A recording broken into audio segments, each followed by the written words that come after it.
سب سے پہلے سب دوستوں کو السلام علیکم دوستوں۔ پاکستان کرکٹ ٹیم کے کپتان بابر اعظم نے آج پہلے ون ڈے میچ میں جنوبی افریقہ کے خلاف ایسا ریکارڈ اپنے نام کر دیا جو کہ پوری دنیا کو حیران کر دیا۔ کون سا ریکارڈ اپنے نام کیا ہے، کتنے کھلاڑیوں کو پیچھے چھوڑا ہے، آئیے اس ویڈیو کے اندر آپ دوستوں کو مکمل رپورٹ بتانے والا ہوں کہ آج کے پہلے ون ڈے میچ میں جنوبی افریقہ کے خلاف بابر اعظم نے کون سا ریکارڈ اپنے نام کیا ہے اور کس کھلاڑی کو پیچھے چھوڑا ہے۔ مکمل ڈیٹیل اس ویڈیو کے اندر آپ دوستوں کو بتانے والا ہوں۔ تو دوستوں اس سے پہلے اگر آپ بابر اعظم کے سچے اور پکے فینز ہیں تو اس ویڈیو کو لائک کریں، چینل کو سبسکرائب کریں، بیل آئیکن دبا کر آل پر لازمی کلک کر دینا ہے۔ تو دوستوں بغیر کوئی آپ کا قیمتی وقت ضائع کیے آپ کو مکمل تفصیل بتانے والا ہوں کہ بابر اعظم نے کون سا ریکارڈ اپنے نام کیا ہے جو کہ پوری دنیا کو حیران کر دیا۔ دوستوں جنوبی افریقہ کے خلاف پہلے ون ڈے میچ میں 274 رنز کے ہدف کے تعاقب میں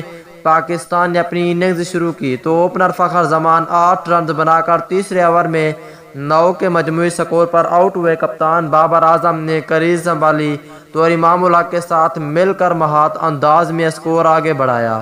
دونوں بلے بازوں نے شاندار شراکت کے دوران اپنی نصف سنچریاں بھی مکمل کیں۔ بابر اعظم نے ذمہ دارانہ بیٹنگ کرتے ہوئے 104 گیندوں پر سنچری مکمل کی۔ ان کی اننگز میں 17 چوکے بھی شامل تھے۔ وہ 103 رنز بنا کر آؤٹ ہوئے تھے۔ یہ بابر اعظم کی ون ڈے کیریئر کی 13ویں سنچری تھی جو کہ کم ترین اننگز میں اتنی سنچریاں سکور کرنے والے دنیا کے پہلے بلے باز بن چکے ہیں۔ بابر اعظم اس سے قبل جنوبی افریقہ بلے باز ہاشم املہ نے 83 اننگز کھیل کر 13 سنچریاں مکمل کی تھیں۔ اس لسٹ میں بھارتی کپتان وراٹ کوہلی اور جنوبی افریقی وکٹ کیپر بلے باز کوئنٹن ڈی کوک نے 86 اننگز کھیل کر 13 سنچریاں مکمل کی تھیں۔ تو دوستو یہ تھی آج کی لیٹسٹ اپڈیٹ۔